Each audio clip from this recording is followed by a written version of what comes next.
नमस्कार. आमच्यावर आज रुपाली कोळी मॅडम आहेत. तर मॅडम थोडे 2 शब्द या इव्हेंटबद्दल तुमच्याकडून जाणून घेऊ. नाही, खूप छान वाटलं. असा इव्हेंट आपल्या महाराष्ट्रामध्ये सतत झायलाच पाहिजे. कारण की इथे आपल्या महाराष्ट्रातल्या शेतकऱ्यांना, व्यापाऱ्यांना पण बऱ्यापैकी एक्सपोजर मिळतं. आणि जे बाकीच्या फील्डमध्ये चाललं आहे की म्हणजे इव्हेंट्स होतात आहेत, सगळे एकमेकांशी ओळखीचे होतात आहेत, ते आता आपण या इव्हेंटमध्ये करणार आहेत. त्यामुळे होपफुली आम्हाला पण चांगलं एक्सपोजर मिळेल. आम्ही चांगली आशा करतो. धन्यवाद. Kishor Samant sir, fish of fish, ते एकदम जुने, म्हणजे मला वाटतं 40 वर्षाहून जुनं पण यांचं दुकान आहे. आणि सर एवढे नेहमी शांत असतात, लाजतात बोलायला, पण आज आम्हाला भेटलेत. आणि आज सगळ्यांनी मी संधी सोडणार नाही, सगळ्यांकडनं 2 शब्द जाणून घ्या. हा जो प्लॅटफॉर्म क्रिएट होतो आहे सगळ्यांसाठी, सगळ्यांनी ह्याला हळूहळू जॉईंट व्हा आणि काय आपल्याला करता येईल नवीन महाराष्ट्रामध्ये ह्याची आपल्याला जाणीव होईल. हो. तुमच्या काय अपेक्षित अजून सर, म्हणजे असे इव्हेंट नेहमी होत राहावे? असे इव्हेंट होत राहावे, ब्रीडर नवीन नवीन जॉईंट व्हावे, मोठे मोठे फार्म व्हावे आणि आपल्या इकडून एक्सपोर्ट चालू व्हावं हो. त्या माशांचं. कारण की मी नेहमी ऐकतो तुम्ही प्रत्येक तुमच्या ह्याच्यात नेहमी एक्सपोर्टचं नेहमी तुमची अपेक्षा आहे, इच्छा अपेक्षा आहे. आहे. हो हो, होईल ते एक ना एक दिवस नक्की होईल सर. हो. Thank you sir. Have a nice day sir. नमस्कार अमित साहेब. नमस्ते कधी सर. तुम्ही कुठून आलात आणि ह्या इव्हेंटमध्ये तुम्हाला काय म्हणजे कसं वाटतंय येऊन? मी सातारा तालुका जिल्हा सातारामधून आलेलो आहे. इव्हेंटला अतिशय छान वाटलं आहे. रिस्पॉन्स आमच्याकडून आणि बाकीच्या ब्रीडर्स आणि शॉपकीपर्स, ट्रेडर्स यांच्याकडून फार छान आहे. फार छान आहे. सगळ्यांचं एकमेकाशी इंटरॅक्शन पण चांगलं आहे. Pranav, united colours of beta माझं ब्रँडचं नाव आहे. मी बीटा ब्रीडिंग करतो. 3री पिढी चालू आहे आता माझी. युनायटेड झालं पुणे. पुणे. बघितलं. माझ्या आजोबांपासून सुरुवात झाली. माझे वडील इम्पोर्ट एक्सपोर्टमध्ये असल्यामुळे सगळे इम्पोर्टेड एक्झॉटिक पेअर्स आणायला चालू केले आणि मी ते ब्रीड करायला चालू केलं. सो तिथून ते कंटिन्यू, म्हणजे आजोबांपासून आवड चालू आहे ती कंटिन्यू. या इव्हेंटबद्दल काय सांगाल तुम्ही?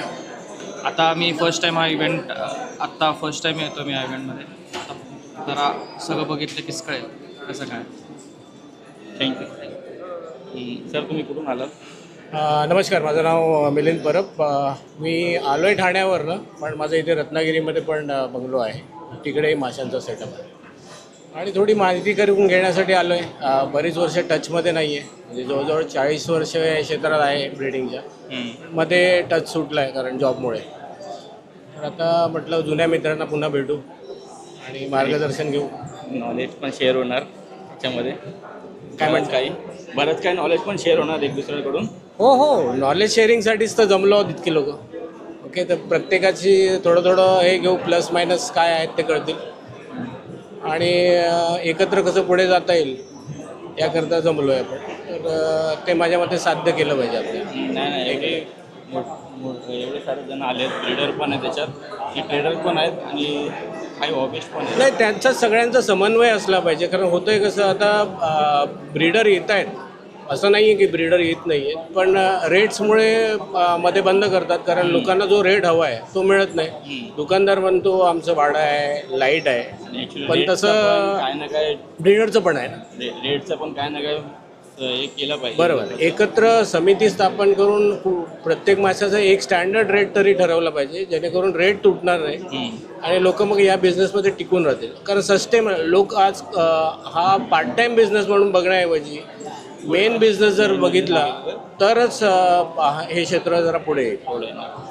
So we have Mr. Matthew from Intan Feeds.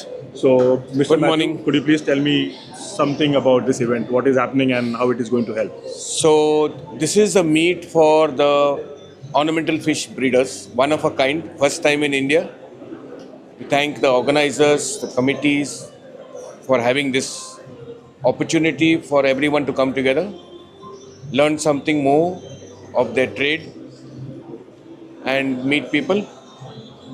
And we hope this happens more often. Yes, we hope same, sir. Thank you so much. Thank you so much, sir. Welcome.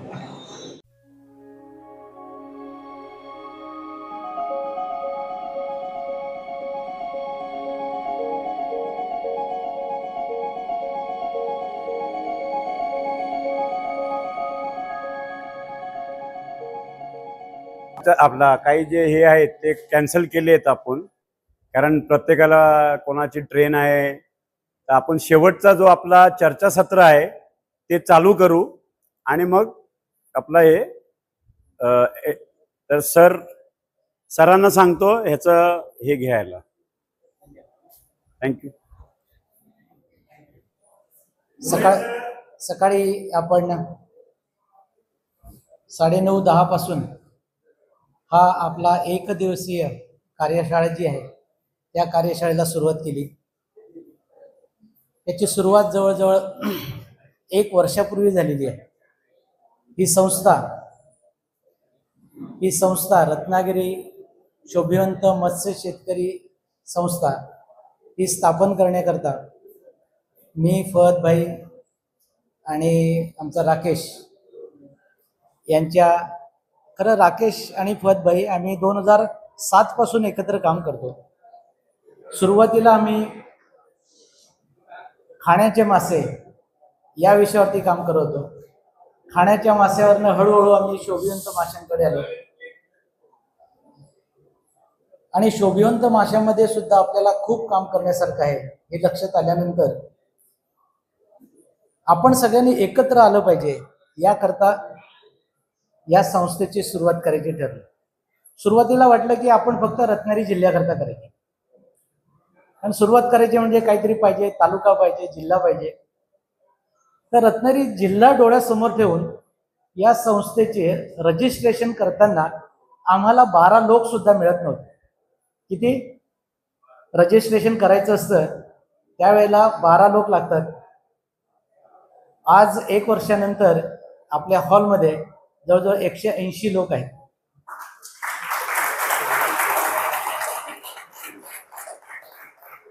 आणि खरंच हे बघितल्यानंतर ज्यावेळेला आम्ही अनाऊन्स केलं की आपण अशी एक मीट घेत आहोत आणि त्या मीटला रजिस्ट्रेशन करायचं, तर पटापट आपली संख्या 150 पर्यंत आली. माझ्या लगेच लक्षात आलं, अरे आपला हॉल एवढा मोठा नाहीये, 150ला आपल्याला थांबवायला लागेल. 150ला आपण थांबवलं तरी सुद्धा ॲडिशनल 50 लोक आपल्याकडे आहेत जे डायरेक्टली इकडे आलेत आणि जवळजवळ 200 प्लेट्स आणि 200 चेअर्स या आजच्या कार्यशाळेमध्ये प्रत्यक्ष सहभागी झाले. खूप खूप धन्यवाद. आमचं जे उद्दिष्ट आहे त्या उद्दिष्टाच्या दिशेने आपण अगदी परफेक्टली जातो. तर उद्दिष्ट काय आहे?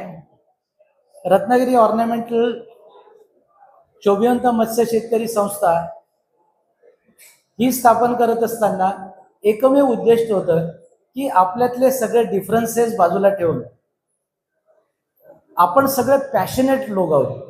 शोभिवंत मत्स्य शेतीमध्ये काम करणारे जे सगळे लोक असतात त्यांच्याकडे एक कॅरेक्टर कॉमन असतं आणि ते कॅरेक्टर आहे की त्यांनी माशाच्या संदर्भामध्ये खाण्याच्या बाबतीत नाही, बघण्याच्या बाबतीमध्ये पॅशनेट असलं पाहिजे. म्हणजे काही लोक खाण्याच्या बाबतीत पॅशनेट असतात, मग ते खूप लांबून लांबून रत्नागिरीत येतात, हरण्याला येतात, मासे खातात, त्यांना आनंद मिळतो, परत जातात, परत येतात. पण आपण मात्र मासे खाण्यापेक्षा मासे बघण्यामध्ये, लोकांना आनंद देण्यामध्ये आपल्याला आनंद मिळतो. आणि म्हणून हे जे पॅशन आहे आपल्या व्यवसायात, आपल्याला माहीत आहे की अशीच लोक फक्त यशस्वी होत आहेत ज्यांच्याकडे डाय हार्ड पॅशन आहे, ज्यांच्याकडे या पॅशनमध्ये थोडी कमतरता आहे. ती लोक व्यवसायामध्ये काही दिवस राहतील, काही वर्ष राहतील आणि त्या वर्षानंतर तुम्हाला ते त्यातून बाहेर पडताना दिसतं. आणि म्हणून आज आपल्याकडे जी जमलेली आहे ते सगळे 200 लोक जे आहेत हे पॅशनेट लोक आहेत आणि या सर्वांना घेऊन आपल्याला पुढे जायचं. जरी आमचं नाव रत्नागिरी असलं तर आता संस्था रजिस्टर करताना आम्ही रत्नागिरी केली. फहद भाई यांचं खूप मोठं कॉन्ट्रीब्युशन आहे की दर रविवारी संध्याकाळी 9 वाजता काही झालं तरी आम्ही तो कार्यक्रम घेतो ऑनलाईन. आणि थँक्स टू गुगल फ्री आम्हाला ते एकत्र करतात. बघा किती डिजिटल टेक्नॉलॉजी, किती चेंजेस, मोफत कमीत कमी पैशामध्ये आपल्याकडे. म्हणजे आम्ही सुरुवातीला विचार केला नाही आपण झूमवरती करूया, मग झूमचं सबस्क्रिप्शन बघितलं, अरे म्हटले एवढे पैसे आपल्या संस्थेत नाही आहेत, मग आपण दुसरा कुठला तरी प्रयत्न केला पाहिजे, म्हणून गुगलवरती आलो. आणि दर रविवारी 9 ते 9:15 आपण एकत्र येतो. साधारण त्याची ॲव्हरेज अटेंडन्स जी आहे ते 40 ते 50च्या आतमध्ये आहे. 42 ते 45 हे ॲव्हरेज अटेंडन्स आहे. हे कमी नाही आहे, खूप जास्त आहे. Any attendance which is more than 30 is good. म्हणजे त्याचं ॲनालिसिस करता येतं आमच्या स्टॅटिस्टिक्सच्या भाषेमध्ये. ज्या वेळेला सॅम्पल साईज 30च्या पुढं असते त्यावेळेला त्याचं ॲनालिसिस करता येतं. प्रत्येक वेळेला 40-45 लोक येत होते. बरेच लोक नवीन येत होते. तिथे अगदी गरमागरम चर्चा त्याच्यामध्ये होत असते. गरमागरम चर्चा झाली की पुढच्या वेळेला लगेच मला कॉल येणार, सर पुढच्या वेळेला तुम्ही आलं पाहिजे. तुम्ही जर का आलात तर मग आमची जी चर्चा आहे त्याच्यावरती बऱ्यापैकी कंट्रोल राहतो. म्हटलं असं काही नाही, आपण संस्था याकरता सुरू केलेली आहे की तुम्हाला तुमची जी मतं मांडायची असतील ती योग्य आहे की चुकीची आहे हे आम्हाला बघायचं नाही. तुम्ही बोलत आहात, तुम्ही पॅशनेट आहात, तुम्ही एक यशस्वी उद्योजक आहात मत्स्यशेती किंवा मत्स्य व्यवसायामध्ये, शोभिवंत मत्स्य व्यवसाय, म्हणजे तुम्ही जे बोलताय ते योग्यच आहे. कदाचित ते आम्हाला कन्व्हिनियंट नसेल, काही लोकांना कन्व्हिनियंट नसेल. ज्याला कन्व्हिनियंट नाही त्याने ते ॲडजस्ट करायचंय. कन्व्हिनियंट होत नसेल तर तेवढं सेशन तुम्हाला सोडून जाण्याचा अधिकार आहे. ओके नाही, तिथे एक बटन असतं लिव्ह द सेशन, तुम्ही सेशन सोडून जाऊ शकता. ओके नाही. आणि आपण सगळे शोभिवंत मत्स्य शेतकरी म्हणून एकत्र आलेलो आहोत, म्हणून एकमेकाच्या विचाराबद्दल आपलं जे म्हणणं आहे त्या म्हणण्याबद्दल आपल्याला नेहमी आदर असला पाहिजे. आपण समजून घेतलं पाहिजे. असं यांनी का म्हटलं असेल? प्रत्येक वेळेला ती व्यवसायातली स्पर्धाच असेल असं काही नाही, असणारच आहे. फार कमी स्पर्धा अजून आपल्याकडे आहे. अजून या आपण सगळे एकत्रित आलो ही स्पर्धा वाढवण्याकरता झालोय. हो की नाही? आपल्याला जर काही स्पर्धा वाढवायची नसती तर आपण एकत्र आलो असतो का? 100 लोक आज, 200 लोक आज एकत्र आले नसते. त्यांना असं वाटलं की नाही, मी माझं जे सिक्रेट आहे ते बाजूला ठेवे, माझं सिक्रेट कोणाला कळलं नाही पाहिजे. हो की नाही? म्हणून ते आले नसते. पण प्रत्यक्षामध्ये मला असं वाटतं की आमची अशी धारणा आहे, आमच्या संस्थेची अशी धारणा आहे की आपण सगळे लोक एकत्र आलेलो आहोत, ते याच करता आलेलो आहोत की हा व्यवसाय पुढे गेला पाहिजे, या व्यवसायातल्या समस्या कमी झाल्या पाहिजे, या व्यवसायातल्या समस्या आपण एकत्रित येऊन चर्चेने या समस्या सॉल्व्ह करू शकतो असा विश्वास जो आहे हा आपल्या मनामध्ये निर्माण जर का झालेला असेल तर मग आपण आलो पाहिजे. आणि बघितलं असेल तुम्ही, अगदी जळगाववरनं बापट आलेत.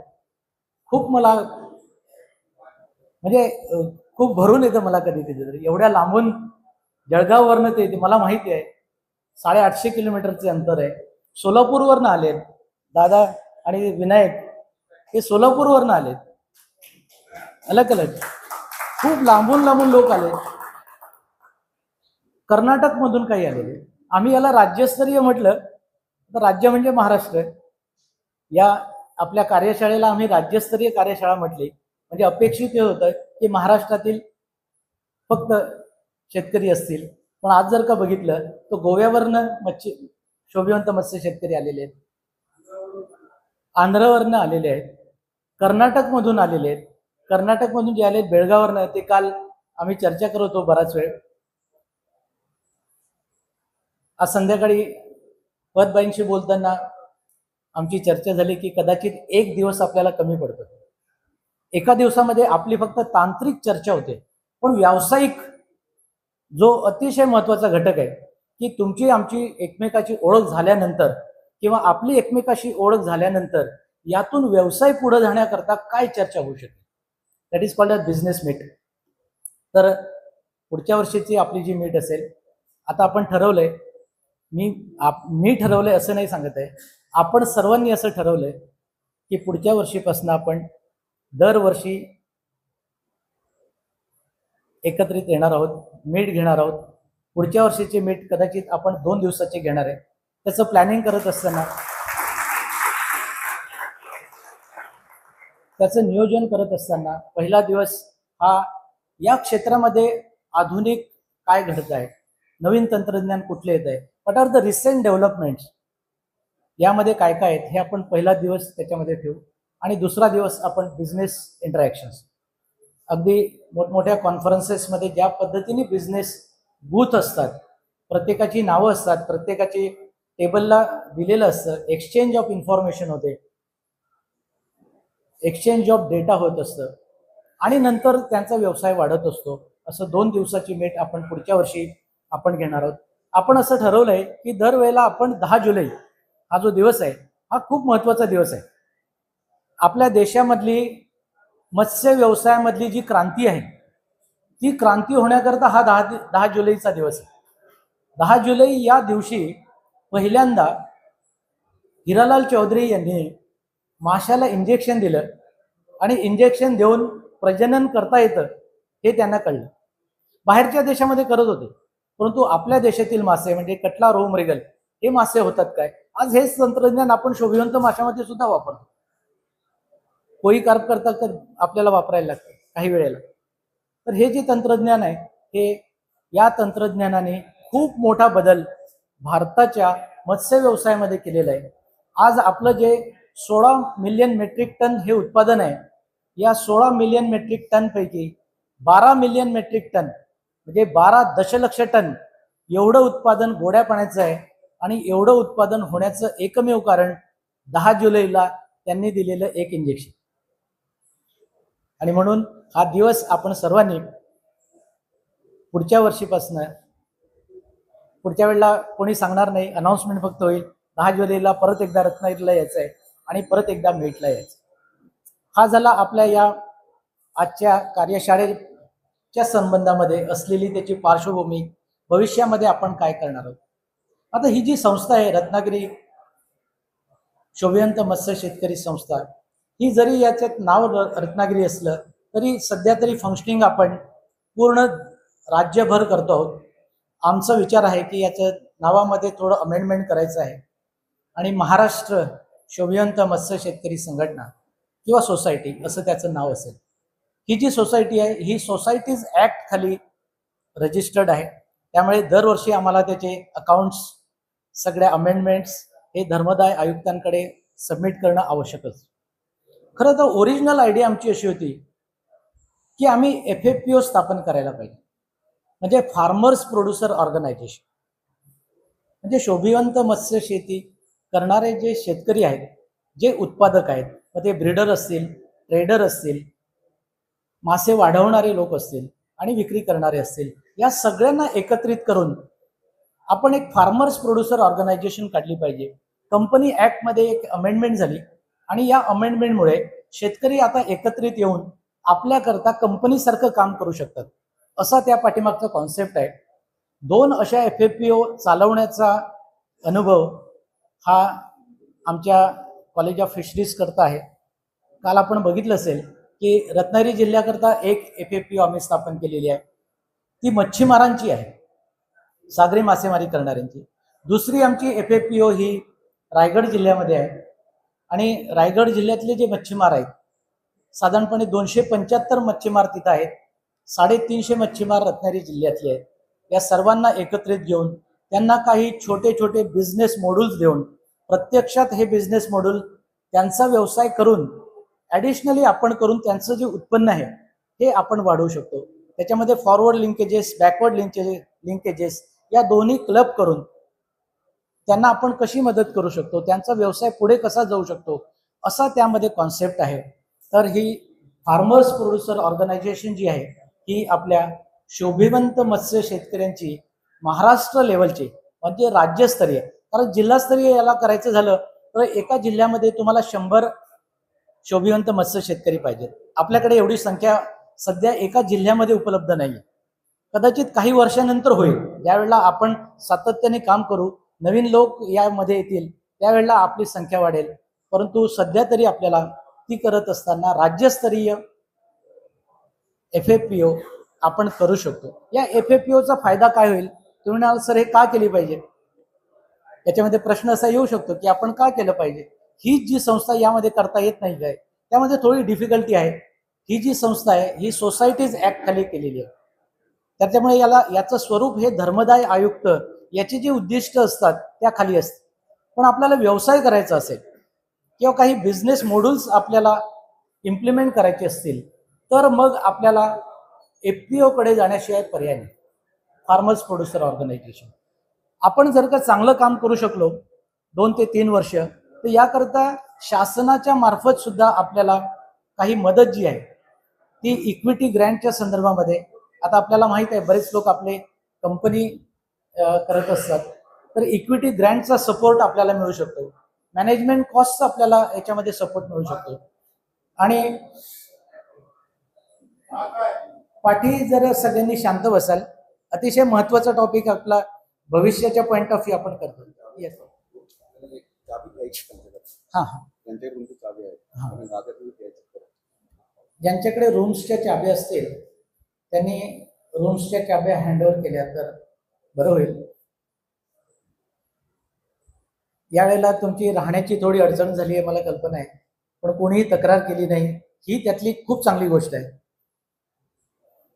की आमच्याकडे व्यवस्था थोडी कमी आहे. इथे फक्त 30 लोकांची होऊ शकते, तिकडे 30 लोकांची होऊ शकते, पण प्रत्यक्षामध्ये 100 लोक 30, 30, 60 आणि परत 40 लोक याच्यामध्ये येऊन राहिले, कोणीही तक्रार केलेली नाही. सगळ्यांनी त्याकरता टाळ्या वाजवल्या तर खूप चांगलं होईल. फार yes whenever farmer comes they are very humble and because of this humbleness त्यांनी कुठलीही तक्रार केली नाही. धन्यवाद.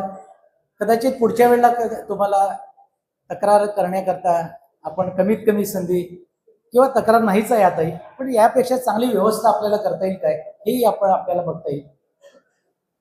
तर ही फार्मर्स प्रोड्युसर ऑर्गनायझेशन जी आहे याकरता रजिस्ट्रेशन करायचं असेल तर 100 लोक कमीत कमी हवे असतात.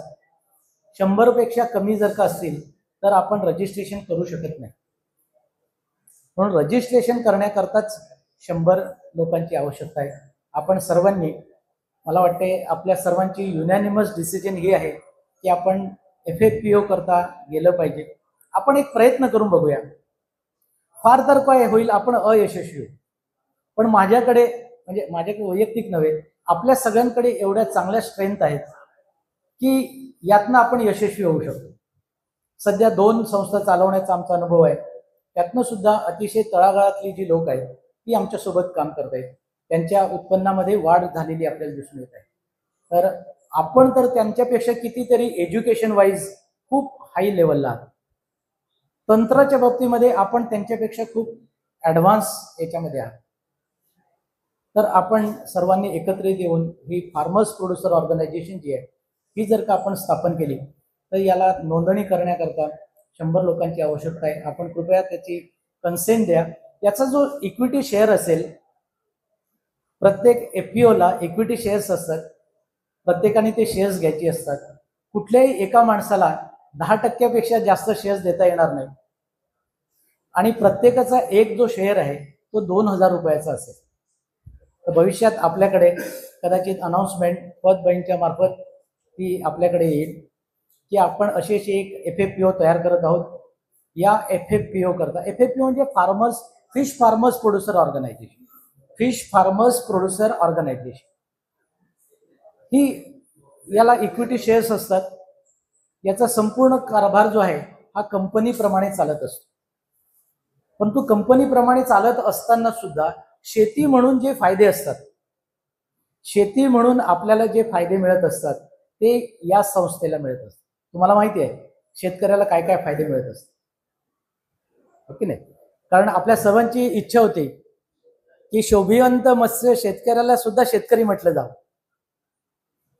आणि ते असं म्हटलं गेलं. परवाच्या दिवशी GR आला, आम्ही त्याच्यावरती शेअर केलेला आहे आणि त्या GR मध्ये मत्स्य शेतकरी म्हणजे कोण, तर त्यामध्ये म्हटलेलं आहे की शोभिवंत मत्स्य शेतकरी म्हणजे शोभिवंत माशाचा जो शेती करणार आहे, व्यवसाय करणार आहे, त्या सर्वांना शेतीच्या अंतर्गत घेण्याची पहिली स्टेप त्यामध्ये आलेली आहे.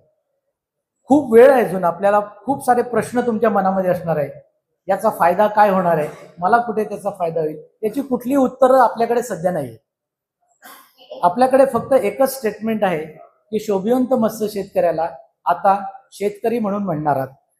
म्हणजे भविष्यामध्ये काही वर्षानंतर जर का शेतकऱ्यांचं कर्ज माफ झालं तर त्या माफ झालेल्या कर्जांमध्ये आपला शोभिवंत मत्स्य शेतकरी सुद्धा असेल. मला नाही वाटत आतापर्यंत कोणाचं कर्ज माफ झालेलं असेल, हो की नाही, पण पुढच्या वेळेला कदाचित आपण त्यामध्ये असू. आता हे जे त्यामध्ये शोभिवंत मत्स्य शेतकरी त्यामध्ये यावा याकरता सुद्धा आपल्या संस्थेने प्रयत्न केलेले आहेत. या प्रयत्नांना यश आलेलं आहे. असं एकत्रित येऊन आपण जर का काम केलं तर खूप साऱ्या ठिकाणी आपल्याला याचा फायदा नक्कीच होणार आहे. दुसरं उदाहरण मी आपल्याला काल सांगत होतो. काल आपण आमच्या मरीन बायोलॉजिकल रिसर्च स्टेशनमध्ये आला होता आणि तिथे मी आपल्याला सांगितलं की केवळ KCC किसान क्रेडिट कार्ड करिता सुद्धा आता शोभिवंत मत्स्य शेतकऱ्याला तिथं घेतलेलं आहे. आणि याकरता सुद्धा मत्स्य महाविद्यालय, कॉलेज ऑफ फिशरीज यांनी, फहदबाई यांनी प्रयत्न केलेले आहेत, आपल्या संस्थेने प्रयत्न केलेले. आणि त्यामुळे KCC कार्ड म्हणजे किसान क्रेडिट कार्ड, ज्यावरती 3 लाख रुपयाचं क्रेडिट तुम्हाला 7% व्याजाने मिळत असतं, यावरती आपण एक ऑनलाईन प्रोग्राम सुद्धा घेतलेला आहे. आपल्या सगळ्यांना कल्पना आहे की बँकेचे अधिकारी आले होते, ते आमचे विद्यार्थीच आहेत. त्यांनी आपल्याला सगळी योजना जी आहे ती समजावून सांगितलेली आहे. अजूनही त्यामध्ये खूप समस्या आहेत. असं नाही आहे की उद्याच्या दिवशी बँकेमध्ये गेला आणि लगेच तुम्हाला क्रेडिट कार्ड मिळेल. त्याच्या सगळ्या मॉडेलिटीज ज्या आहेत त्या अजून डिसाईड व्हायच्या आहेत. काही ठिकाणी काही बँक, पण हा बँकांचा एरिया असतो, त्यांनी ते ठरवायचं असतं की कुठल्या टर्म्स अँड कंडिशनवरती ते आपल्याला KCC देऊ शकतात. परंतु इतर शेतकऱ्यांकरता ज्या टर्म्स अँड कंडिशन्स आहेत त्याच टर्म्स अँड कंडिशन्स आपल्याकरता असणार आहे. आता आपल्याकडे असताना पहिल्यांदा समस्या निर्माण होते की तुमच्याकडे 7-12 वरती किती जागा आहे, आणि आमचा 7-12च नसतो. शोभिवंत मत्स्य शेतकऱ्याकडे 7-12च नसतो. तो नसल्या कारणामुळे मग आता पुढे कसं जायचं, यानं काही अधिकारी जे असतात ते लगेच आपला पाय पाठीमागे असतात. काही अधिकारी असतात ते पुढची चर्चा त्याच्यामध्ये घडवून आणतात. आता आम्ही त्यांना रिक्वेस्ट केलेली आहे की प्रधानमंत्री मत्स्य संपदा योजनेमध्ये 3 लाख, 8 लाख आणि 25 लाख असे जे 3 घटक आहेत, त्या 3 घटकांची योजना ज्यांनी घेतली असेल किंवा त्याला आवश्यक असलेलं इन्फ्रास्ट्रक्चर ज्यांच्याकडे आहे, अशा लोकांना आपण हे किसान क्रेडिट कार्ड जे आहे ते देऊ शकतो. काही दिवसामध्ये आपली जशी मागणी वाढेल, आपण जसे बँकेकडे जाल, ही मागणी कराल, त्याप्रमाणे आपल्याला KCC मिळू शकेल. याकरता व्याजाचा दर हा 7% असतो, 7%. फक्त आपण प्रॉम्प्टली जर का परत केलं, 1 वर्षाच्या आत जर का आपण प्रॉम्प्टली परत केलं तर मग आपल्याला 4% इंटरेस्ट सबमिशन मिळतं. म्हणजे 4% जे इंटरेस्ट आहे तो शासन भरत असतं आणि 3% फक्त रेट ऑफ इंटरेस्ट हा आपल्याला मिळत असतो. तुम्ही एका वर्षामध्ये 1 ते 2 सायकल्स सुद्धा याच्यामध्ये करू शकता.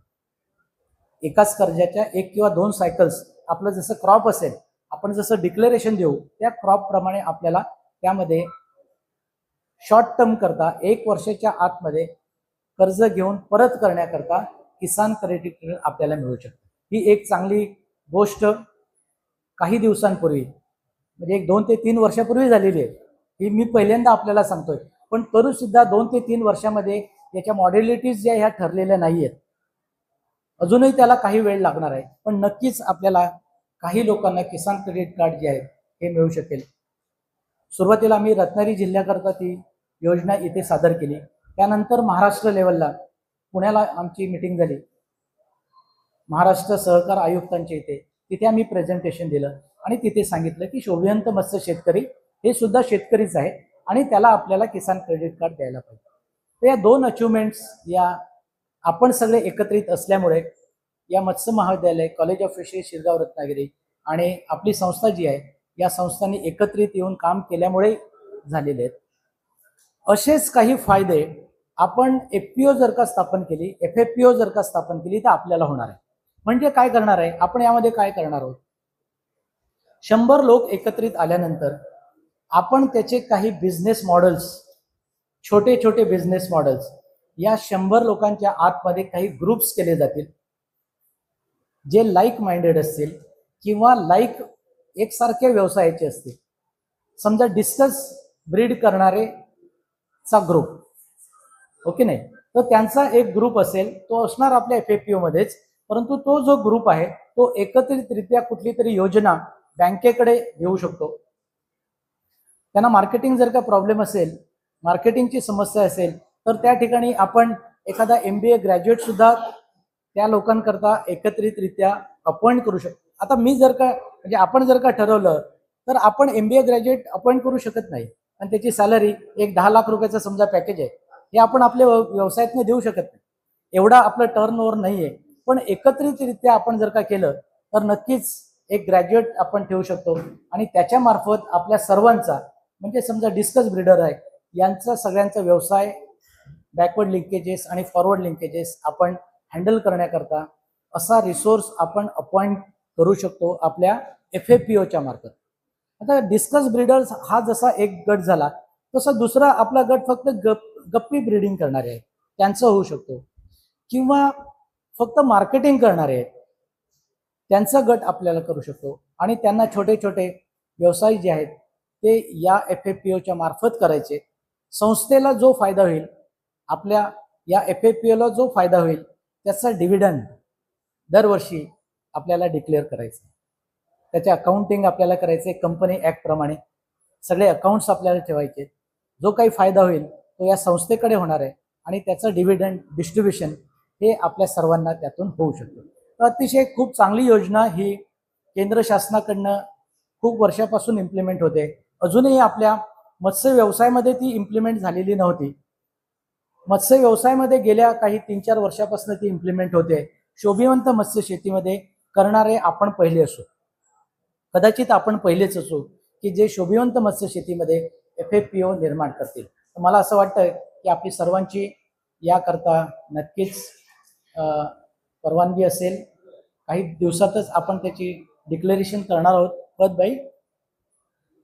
पदबाई अजून कामातच आहे, कोणाची तरी समस्या सोडवण्यात असतील ते, तर आपण ते डिक्लेरेशन करणार आहोत. आपण कृपया त्यामध्ये सहभागी व्हा. त्याचा जो एक शेअर आहे तो 2,000 रुपयाचा असेल. मिनिममपासून आपण सुरुवात करतोय. मला वाटतं 2,000 रुपये फार जास्त अमाऊंट नाही आहे. प्रत्येकाने आपण ती कॉन्ट्रीब्यूट करायची आहे. एक रिस्पॉन्सिबल ऑर्गनायझेशन म्हणून दरवर्षी त्याचं अकाउंटिंग होईल, CA अपॉइंट होईल, तो त्याचं अकाउंटिंग करेल आणि त्याचं डिव्हिडंड डिस्ट्रीब्युशन जर का आपण प्रॉफिट करू शकलो तर. आपल्या सगळ्यांना माहीत आहे की ते इक्विटी शेअर आहेत. इक्विटी शेअर असल्या कारणामुळे जर का त्यामध्ये प्रॉफिट झालं तर ते डिस्ट्रीब्यूट होईल. लॉस जर का झाले तर जास्तीत जास्त लॉस तुमचा 2,000 रुपयाचा होईल, त्यापेक्षा जास्त होणार नाही, हो की नाही. तर अशी ही चांगली योजना ही आपल्याकडे आहे. त्यानंतर सुद्धा इतर ज्या गोष्टी आपण आपल्या या संस्थेमार्फत करत आहोत त्यातली एक आहे की कॉन्फ्लिक्ट रिझोल्युशन. बऱ्याच वेळेला आपल्यामध्ये सुद्धा कॉन्फ्लिक्ट होत असतं. आम्ही असंच एक ऑनलाईन चर्चा करत असताना त्याच्यामध्ये काही वाद झाले, काही वाद नाही म्हणता येणार त्याला, पण काही स्टेटमेंट्स करण्यात आली आणि त्या स्टेटमेंट्सवरती काही लोकांनी ऑब्जेक्शन घेतलं. मग आम्ही असं ठरवलंय की आपल्या संस्थेच्या मार्फत आपण कॉन्फ्लिक्ट मॅनेजमेंट हे काम सुद्धा आपण करायचं. आपल्यामध्ये जर का काही कॉन्फ्लिक्ट असतील तर कुठलीही याकरता आम्ही असं म्हणत नाही की आम्ही लिडरशिप करणार आहोत. लिडरशिप करण्याची आमची कुठलीही इच्छा नाही आहे, परंतु आपल्यातले कॉन्फ्लिक्ट सॉल्व्ह करण्याकरता कुठली तरी यंत्रणा असली पाहिजे, कोणीतरी त्याच्यामध्ये असलं पाहिजे. तर सिनियर लोकांना याच्यामध्ये घेऊन एक प्रयत्न आम्ही असा केला आणि तो कॉन्फ्लिक्ट जो होता तो सॉल्व्ह झाला. ज्या पार्टीला ऑब्जेक्शन होतं त्याचं ऑब्जेक्शन नंतर राहिलं नाही. त्यांनी सांगितलं की हो माझा थोडा गैरसमज झाला होता, तो माझा आता मिटलेला आहे. तर ही सुद्धा अतिशय महत्त्वाचं काम कुठल्याही संस्थेमध्ये असतं, ते करण्याचा आपला प्रयत्न असणार आहे. तर मला वाटते या संस्थेच्या बाबत आणि संस्थेच्या पुढील येणाऱ्या कार्यक्रमांच्या बाबत सफिशियंटली मी बोललो आहे. खूप साऱ्या योजना अजूनही डोक्यामध्ये आहेत, त्या आपल्याला या संस्थेच्या मार्फत पुढे करता येतील. एवढे 2 शब्द बोलून मी माझं सुरुवातीचं जे इंट्रोडक्शन आहे ते मी इथे थांबवतो आणि त्यानंतर आपण चर्चेकरता काही मुद्दे असतील की आपल्याला निर्णय घ्यायचे आहेत, असे काही मुद्दे असतील तर आपण नक्कीच त्याच्यावरती बोलू शकतो.